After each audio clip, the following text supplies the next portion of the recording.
Hello everyone, welcome back to this episode here of Bitcoin Trade.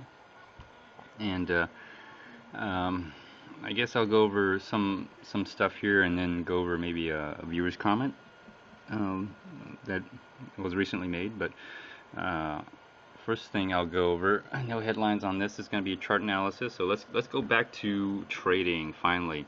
I think everything's going to settle out to wow, amazing things have happened in only in a 3 month time period. Basically, when I started from November to which is it's today's like February the 1st, 2014. So um,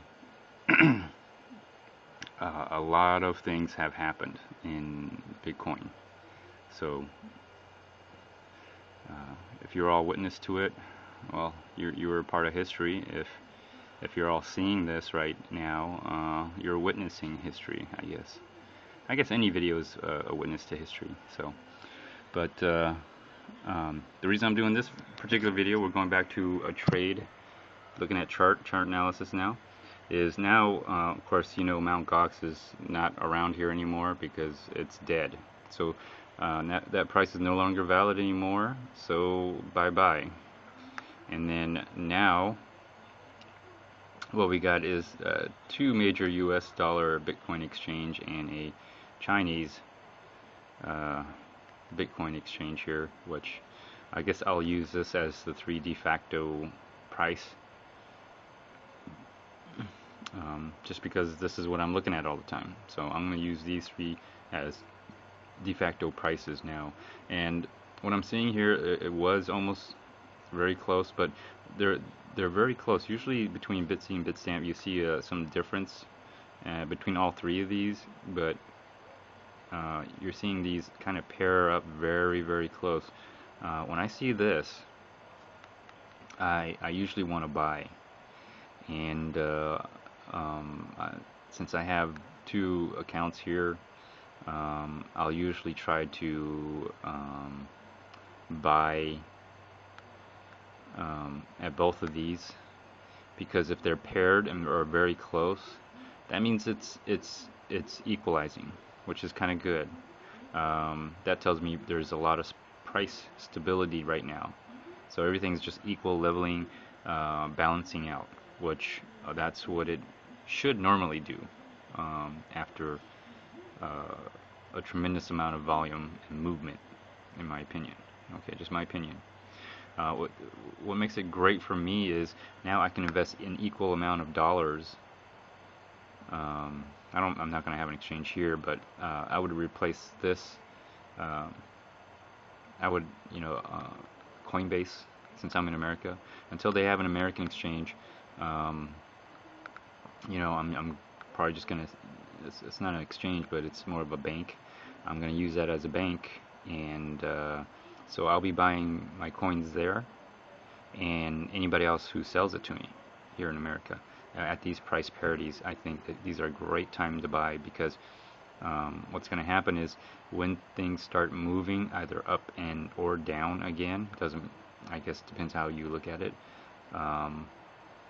these prices are going to vary, and not that you'll be performing arbitrage per se, but when you bring your bitcoins into the real world, all right, when you're able to understand how the value of Bitcoin is, how the value of money is transferred into a Bitcoin, and then you're able to understand that, and then you're able to understand how the value of this thing you can extract right now from this computer, extract it right out,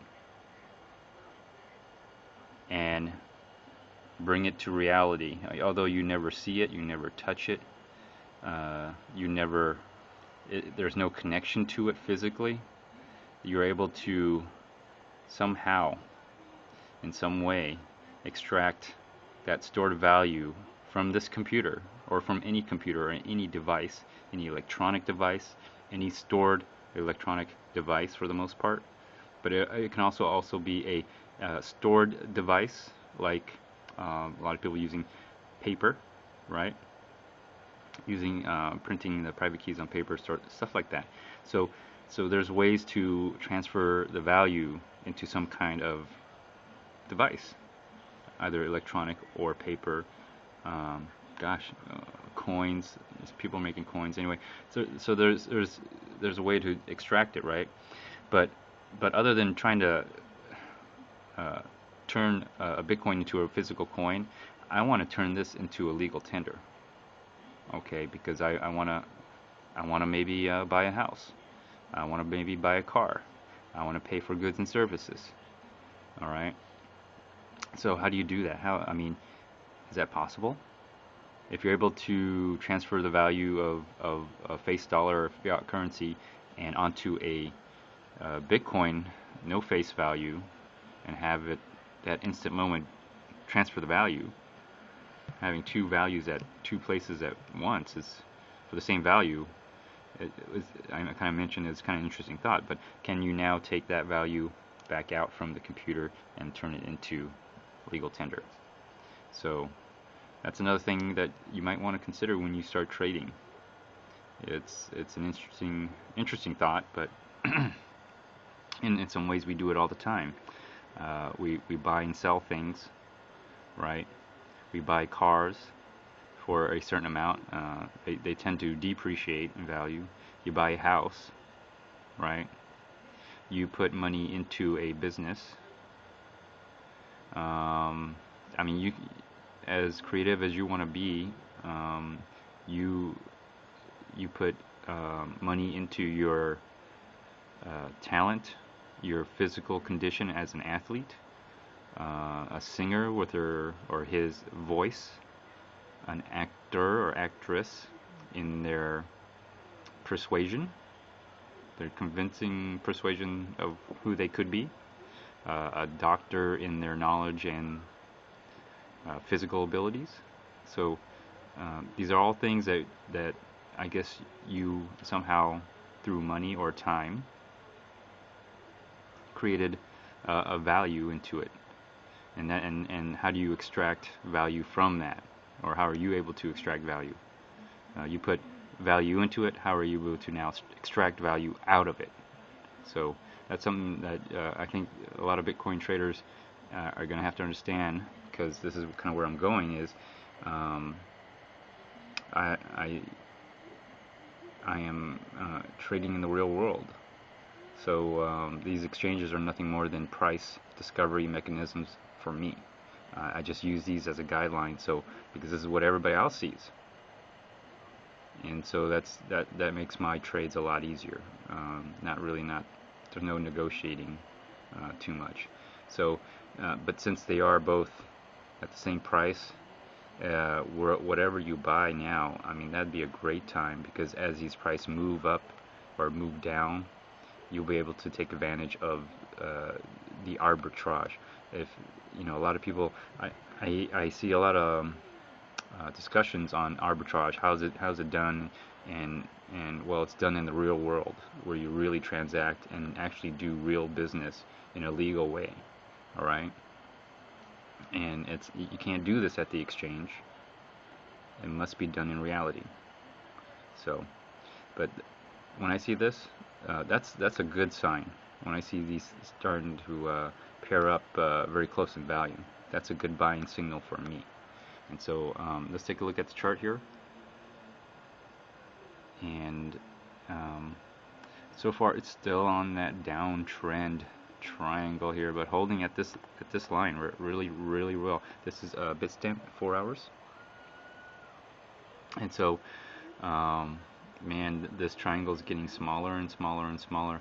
There's got to be some pressure to move up or move down, and it looks like it's holding here. I see a lot of support here, and it makes a lot of sense for this to be here. And so Bitstamp seems to be holding up really well. It's actually even dipped down to test how far it can go down before it went up. And so I don't know. I'm gonna have to play it. I'm still buying and selling. All right. I'm just playing the up and down movements, just like everybody else is.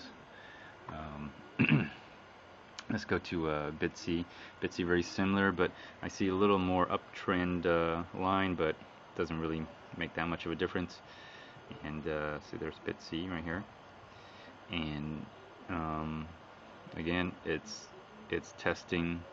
You know, after a while, it has to go up or down, or it could just keep going further and further. Who knows? But it seems to hit a good support right here, is what I'm seeing. So I think the fallout of Mount Gox, well, that's unfortunate. So, but this is the fallout of Mount Gox, and this is how it's held up pretty good.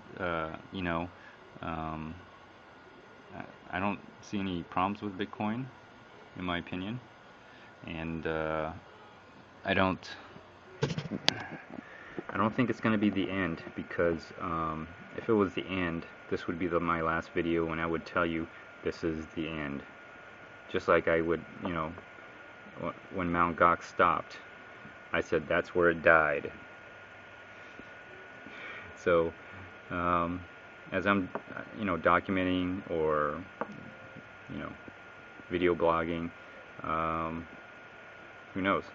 Anyways, this is the end of this episode here. I'll continue on. Anybody who was watching me when I was doing a lot of the Harbor Freight stuff, well, guess what? It's warmer outside. It's a lot warmer outside. I'm used to the warm weather. That's why I chose to live out in Texas and in Houston. And I got a lot of stuff to do. I got some painting and some other tools I need to get. So I'll be doing some more. I'll do some more stuff on the tool part. Sorry for anybody, any viewers who missed out on that. But I'll still be trading. I may not do it as much as I do now, because I'm gonna, you know, I'm probably gonna pick up more volume trades than all trades. So I'll probably be doing more of that, so I don't have to. Trading takes up a lot of time. You know, you think this is easy and simple to do, but it becomes pretty intensive. The price action moves quick. Buying and selling moves quick. This is I've never been in a pit. I've seen it on TV and all that, but of course, if you're watching this now, and well, everyone knows there's no more pits anymore.